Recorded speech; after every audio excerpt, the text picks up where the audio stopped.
개정안 제53조 2 초중등교육법 제19조에 따른 교원의 임용권자는 제10항에 따른 공개전형을 실시할 때에는 필기시험을 포함하여야 하고 필기시험은 시도 교육감에게 위탁하여 실시하여야 한다. 한국교회와 종립학교들이 개정된 사립학교법에 반대하는 핵심 조항입니다. 위 조항에 따르면 사립학교의 교원을 채용할 때는 원칙적으로 필기시험을 의무적으로 포함해야 하고 이를 교육감에게 위탁해야 합니다. 대통령령으로 정하는 바에 따라 시도 교육감의 승인을 받은 경우라는 예외를 두고 있지만 교육감의 승인을 위해 사립학교가 무엇을 감당해야 하는지는 정해진 바가 없습니다. 그래서 예외라고 하지만 예외가 아닐 수 있습니다. 헌법재판소는 설립자가 사립학교를 자유롭게 운영할 수 있는 자유는 헌법 제31조 제4항 등에 의해 인정되는 기본권의 하나라고 밝혔습니다.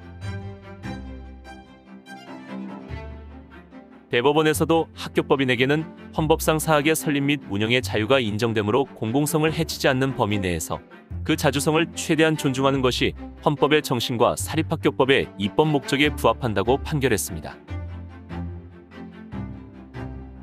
교원 채용 절차의 일부인 필기시험을 교육감에게 강제 위탁시키는 내용의 사학법 개정은 사학 운영의 자유의 본질적 내용을 침해하는 것으로 헌법 제37조 제2항에 위반됩니다. 헌법 제37조 제2항은 국민의 모든 자유와 권리는 국가안전보장 질서유지 또는 공공복리를 위하여 필요한 경우에 한하여 법률로서 제한할 수 있으며 제한하는 경우에도 자유와 권리의 본질적인 내용을 침해할 수 없다고 규정하고 있습니다. 사립학교는 개인 또는 종교단체 등의 막대한 재산의 출연을 통해 설립됐습니다. 그 설립 목적은 개개의 사립학교의 건학이념을 구현하기 위한 것입니다. 건학이념은 학교별로 어떠한 인재상을 길러낼 것인가라는 점에 관한 가치체계인데 이의 구현은 학생들에 대한 교육을 통해 이루어지며 그 교육은 바로 건학이념에 맞는 교원을 채용함으로써 가능하게 됩니다. 기독교 사립학교에서는 정규교과 외에 채플이라는 예배를 두고 있고 이를 점수에 반영하기도 합니다. 성경의 근거에 인재 양성이 이루어지기 때문에 학생들을 교육하는 교사들은 성경을 잘 알고 신앙을 가진 기독교인이어야만 합니다. 문제는 여기에 있습니다. 사립학교의 건학이념을 구현하기 위해 가장 중요한 요소인 교사들을 선발하는 데 있어 학교의 권한이 박탈되고 교육감에게 강제 위탁되는 겁니다. 이는 단순한 문제가 아닙니다.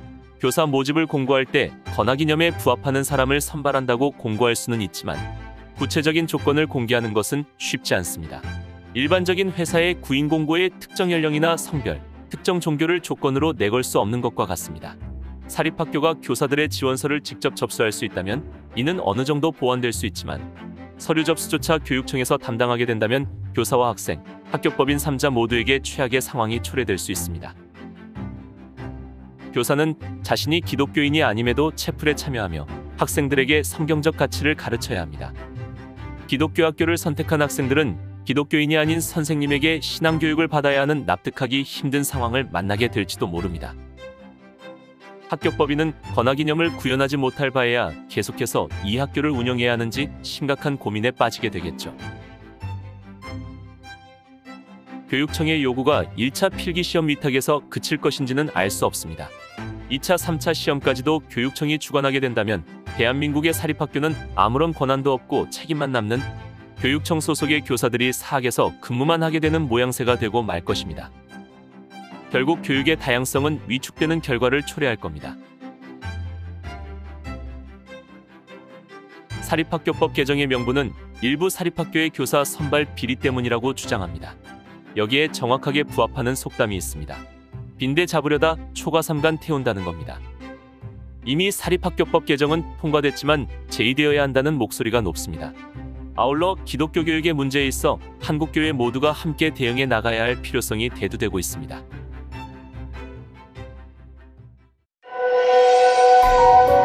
크리스찬 연합신문이었습니다.